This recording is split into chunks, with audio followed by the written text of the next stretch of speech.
What's up guys, we're here. So sa video nito magka-car camping tayo sa Santillana Hillside Farm sa Pampanga. And bukod sa camping, magti-tree planting rin tayo to give back to nature, no? So nakaimpake na yung gamit namin, we're ready to go. So ano pa hinihintay natin? Tara na.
Pinagawa na ba yung bata?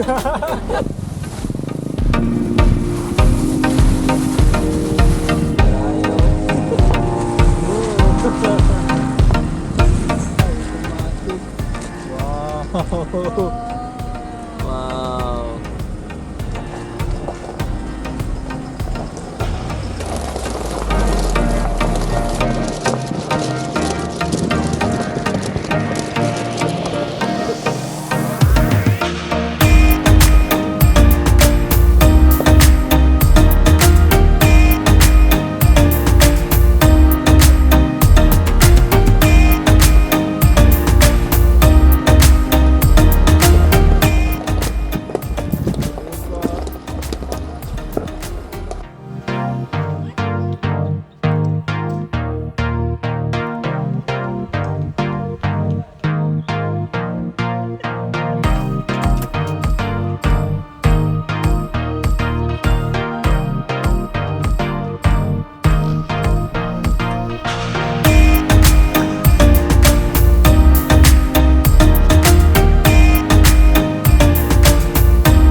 Alright, so yan, nakapag-set up namin ng tent. So mag-iikot-ikot lang muna kami dito sa Santillana Hillside Farm, ano? So tinawag na Hillside Farm kasi nasa gilid lang siya ng Mount Arayat, kung nakita nyo kanina. Yan.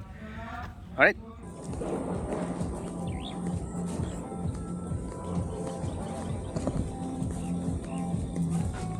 Tara po. Mag-meet po sa taverna ng 5:30. Yung Saan po yung area po taverna? dito. Yung taverna ito. Okay, 5:30. Sige po. Thank you. po. Alin daw yan? Meet up mamaya. Dito. Universal Group or Area complex. which is ito? Yep.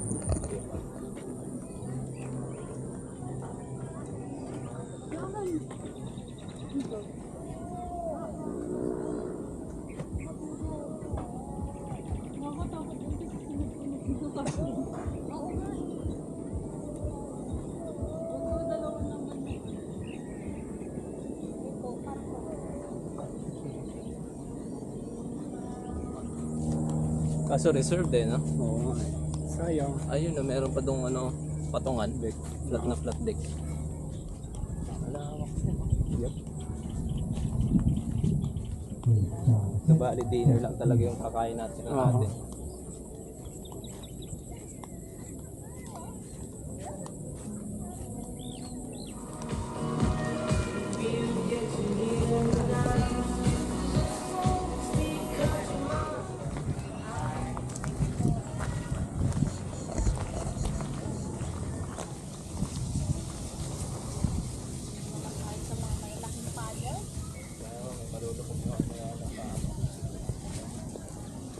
Sarap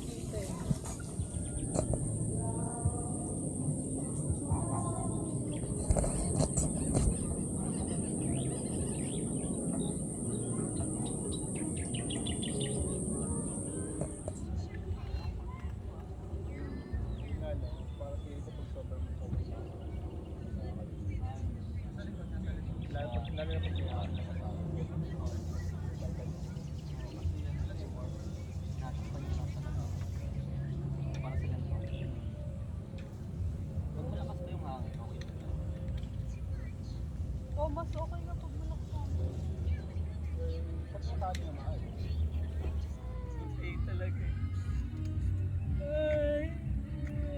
Pagbutas nila, yung ano, yung may butas, yung pangbutas. Oo, meron sila.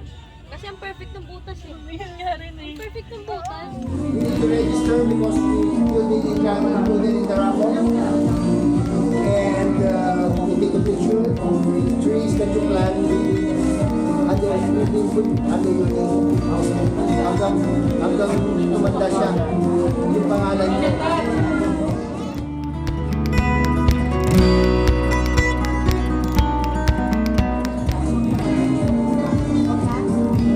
Ay, kayo yung nasa ano, di ba? Opo. Ano ko kayo dadalhin na meron pa natira. Oo nga po, may natira pa. Meron pa kayo ano. And then, the location is this, the pond. No? Ang mga tatanim nyo, knife acacia tree. Knife acacia. Saka local acacia. That's really good. Well, thank you.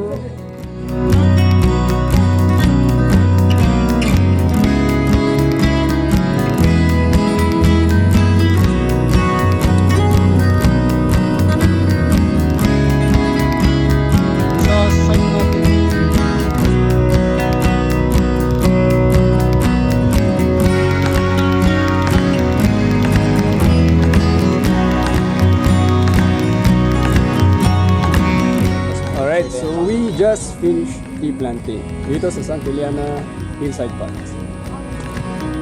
So, yun yung mga puno.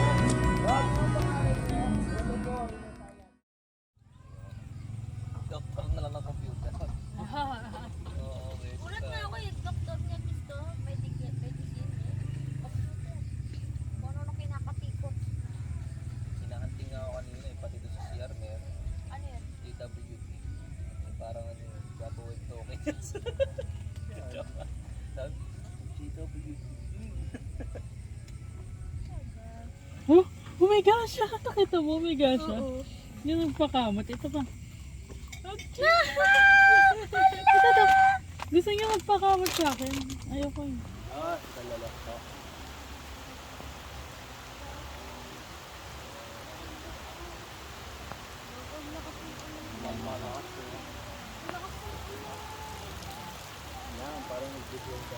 Kasi ito isa. Ito.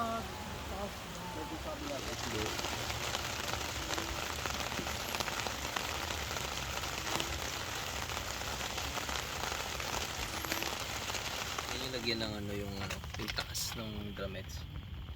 Paulanan nyo ng mantika. Mainit na. Ayan, mga ano na lang yan. Check mo. Uy, gagawin. Yun. Ano yun? Ay, hindi. May ano, gamo-gamo. Yummy. Dahan-dahan, tumatalsik yung ano. Pinagbabawal na technique. Diba? Ito yung tagong cream.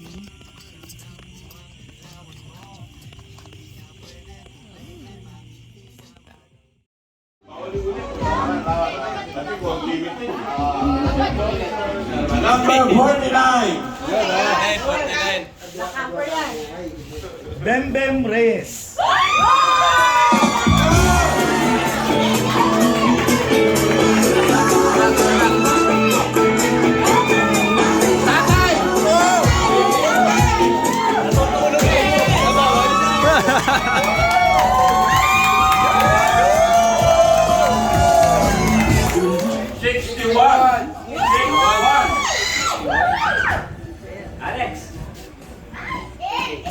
Mona Robin.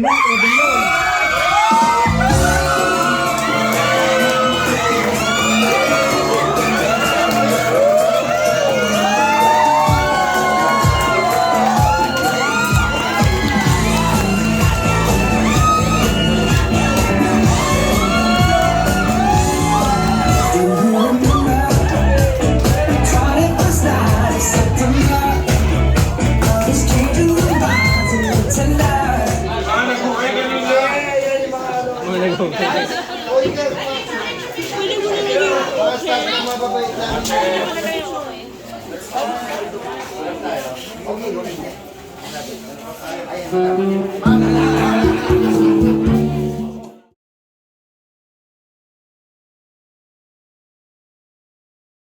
Alright, so unfortunately, tinaray namin yung top mat outdoor adventure tent sa ulan. So, abandoned plan kami dito kasi nakita nyo yun, no? Puro tubig. So, ayan, no? Basa. So, may natulo din dito. Ayan, no? So, hindi siya for rain talaga.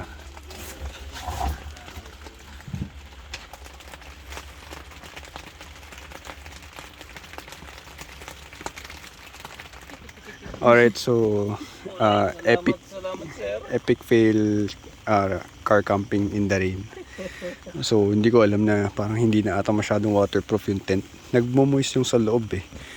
Kaya nilipat namin sila dito sa ilalim ng awning para kung sakaling hindi man tumigil to, at least hindi sila tuloy-tuluyang mabasa sa loob. Very nice, very adaptable. Adaptability, that's what you learn from camping. Ayan guys. So, fail man tong camping namin, pero at least may natututunan kami. Very best lesson. Alright, so yan na yan. Doon na din kami natulog. Hindi na namin tinuloy dito. Ganun din yung situation, pero mas basang-basa. So yan guys, good night. Salamat, sir. Okay. Morning guys, so it's 5:45 and ang temperature is 25 degrees Celsius. So ito yung camp namin kasi epic fail yung kagabi. Yung tent nila nagmumuwi sa loob, nababasa sila sa loob. Yung tent namin sa likod ng Hilux nagaganon din. Kaya parang nag-makeshift na lang kami sa problema namin kagabi.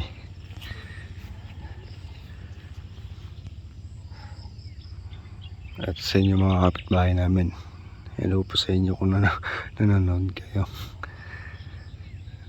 So, meron tayong senior camper. Sila lang yung senior camper dito. Nakakatuwa lang. But yeah, this is the morning view. Tingnan natin yung Arayat. Ayan yung Arayat to. Hindi siya mahihayin ngayon. Walang ulap.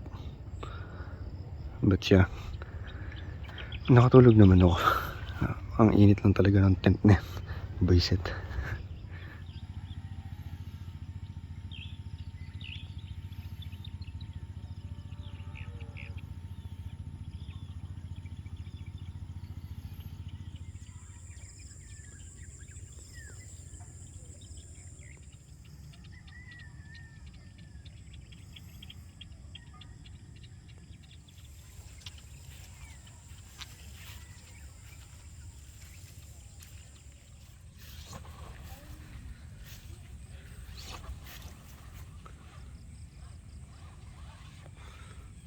Morning, sir.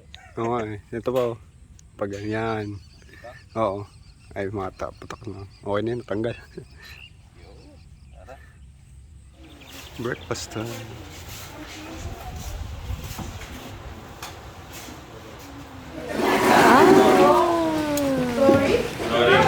Ala, bibigyan mo yan, kakainin nyo.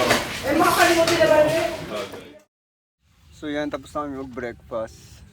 Nag-start na kami mag-pack ng gamit, pero yun nga lang, eto binasa sa loob kasi hindi pala siya waterproof. Buisit. So yan, nabasa sa loob, tapos yung mga airbed, ayan, pinapatuyo namin. So same goes with that tent, basang-basa din, pinapatuyo din namin. So sinampay ko ulit doon para madaling matuyo, may air dry. Kasi wala, chill na lang muna kami dito habang hinihintay matuyo. So yan, nilagyan din lang namin ng tali sa gitna, tapos hinila namin para magduktong yung dalawa, para hindi tatapo yung tubig sa loob. So makeshift. Tapos doon nilagyan namin ng payo, para hindi ano. Ito ring awning na to, hindi rin siya 100% kasi nagkakaroon din ng tubig sa loob. So yun, mukhang kailangan mag-upgrade. Kaya mag-upgrade ng mga tent para waterproof. Pero yun, first time namin maranasan kasi mag-camping sa ulan. So, akala namin goods na kami doon. Eh, nung matutulog na kami, basahin sa loob ng isang tent. Basa rin tong isang to. Kaya nilabas namin tong tent na to eh. Ang problema yun dito ako, nainitan ako dito eh. Kasi gumisip pa ako mga alas 3. Para kubuha ng isang electric fan. So yeah, yun yung experience namin so far.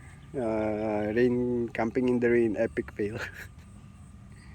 Pero enjoy naman dito. Thank you ulit sa Car Camping Philippines. Yeah. So, natawag siya sa raffle pero wala siya doon. So hindi niya ako. Magandang gift. So yung raffle na dapat na makukuha niya is barbecue chair na Gorilla ba yun? O cargo container Gorilla something yung brand. Basta yun. Kulay beige. Sayang. Kaming dalawa lang yung nandun. Kaming dalawa lang nandun sa may taberna. Wala. Sayang. Too bad. Construction worker pala. Di agriculture naman tayo. Sa grass field. May water. Atas lang natin konti kasi may putik sa harap. Di ba dapat pa ganito? Hindi, hawa mo muna sa kabila. Tapos patagilid. Itaas mo yung ayaw. Sige, taas mo dyan. Sige mo dyan. Teka. Sige. Puta. Push! Water force. Yan, saka kaliwa. Okay. Tama yan. Oo nga po eh. Kasi dito, hindi pwede.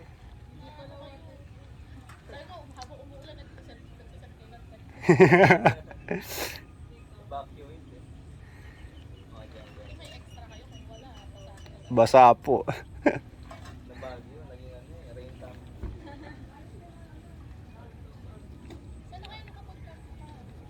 Sa ano po, Hayatus tsaka sa Mount Coulis. Oo, tama yan. Sige, bilog mo. Yan.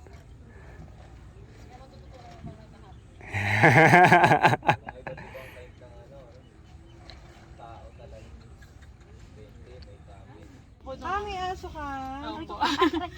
May aso kami dati, bigel rin po eh. Mataba nga yan, Opo. dinadiet ko yan. Dinadayan. Oo, pag bigel kasi talaga kailangan ina-exercise. Puro kain. Cute naman ang kulay nito. Kaya halata Caramel. Choco.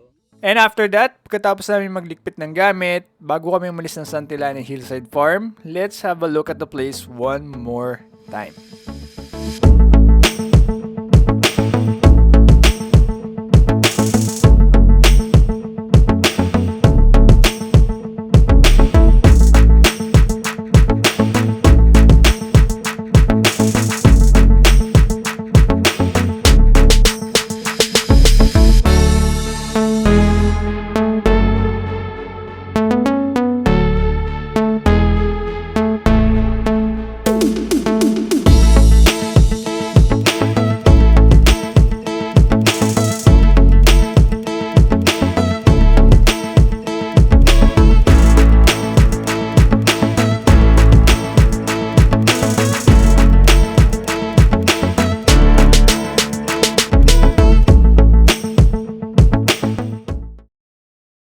Alright, so yan, nakapag-pack up na kami. Umulan na naman. Buti nag-pack up na kami nung hindi pa masyadong umulan. Nung umaambon na, tinapos na naman yung pagpa-pack up.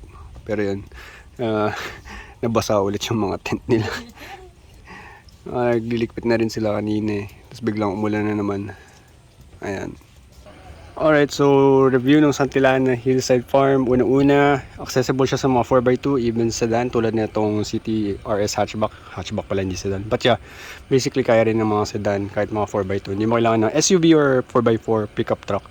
So yeah, pretty accessible. Yun nga lang, rough road mula dun sa gate nila. And yun, so ito yung Camp A. May mga puno dito para sa lilim, yung mga mango trees, pati doon sa area na yun. Then Camp B yung sa may pond. So maganda doon, may pond ka, tapos may view ka ng Arayat. Clear view nung Arayat, Mount Arayat. And then yung CR, ayun. So kumpleto yung CR, may bidet rin siya, toilet, shower, iisa lang yun. Pero meron naman may mga CR dun sa harap. Yun nga lang, isa lang yung CR dito sa area na to. So madami kayo nagka-camp dito. Yun, hintay-hintay na lang. But yeah, aside from that one, I think pretty much tahimik na naman dito sa area na to. Yun nga, may event lang kasi last night, kaya may onting gathering, onting kasiyahan. But on a regular basis, I think it's pretty much quiet here. Tapos maririnig mo lang yung mga huni ng ibon dito, tsaka mga baka, palaka kung umuulan tulad ng kagabi, and whatnot. Pero yun, wala namang mga palakang tumatalon-talon dito sa area ng campsite. So yeah, that's pretty much it. Yung pala may taverna doon, kainan. So kung gusto nyong umorder ng food, meron doon, tsaka mga beer. And yeah, I think that's pretty much it. Yun, yung pan pala, pwede kayo mag-fishing doon. Kasi may nakita kami nag-fishing kahapon isang araw. O tama, kahapon nga, yan. So yan, umaraw na naman. So yung iba, tinatapos na yung pagliligpit ng kanilang mga setup. Yan. So shout out po sa mga neighbors namin. Yan. Kung napapanood nyo man to. Yeah. So we're already good to go. Yung sticker sa bahay ko na lang kakabit. Meron din silang binigay na sticker. So itatabi ko siya din sa Camp Hiatus. Actually medyo tabi nga yung Camp Hiatus. Ba, okay na.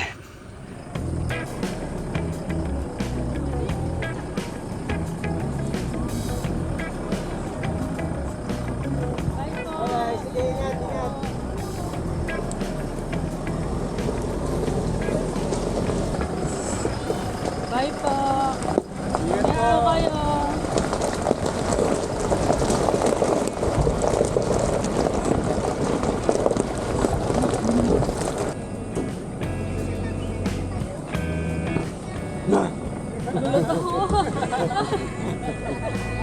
Buti na namin yun, no?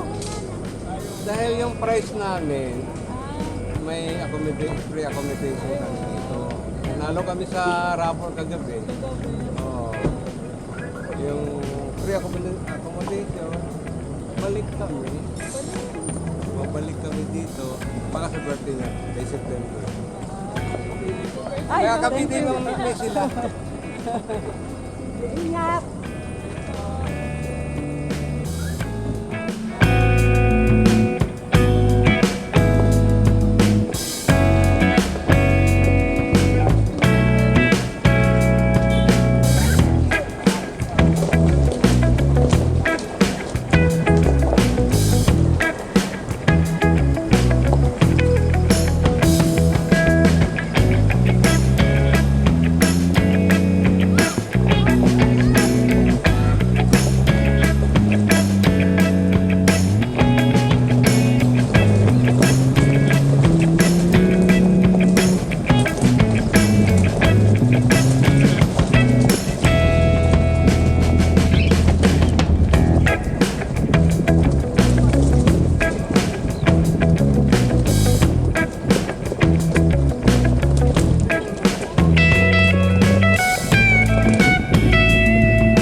So guys, that's it for another car camping video. Nag-fail man yung unang car camping in the rain namin, but definitely it's one for the book. Ano? We experienced something and learned something from it. And of course, wala akong car camping trip nang hindi nag-off-road. So after namin magka-face sa Clark, we headed to Puning Station 2. So guys, abangan nyo on the next video, off-roading video. We'll be having a light trail from Station 1, Puning Station 1 to Puning Station 2 to check out the Sacobia River Trail.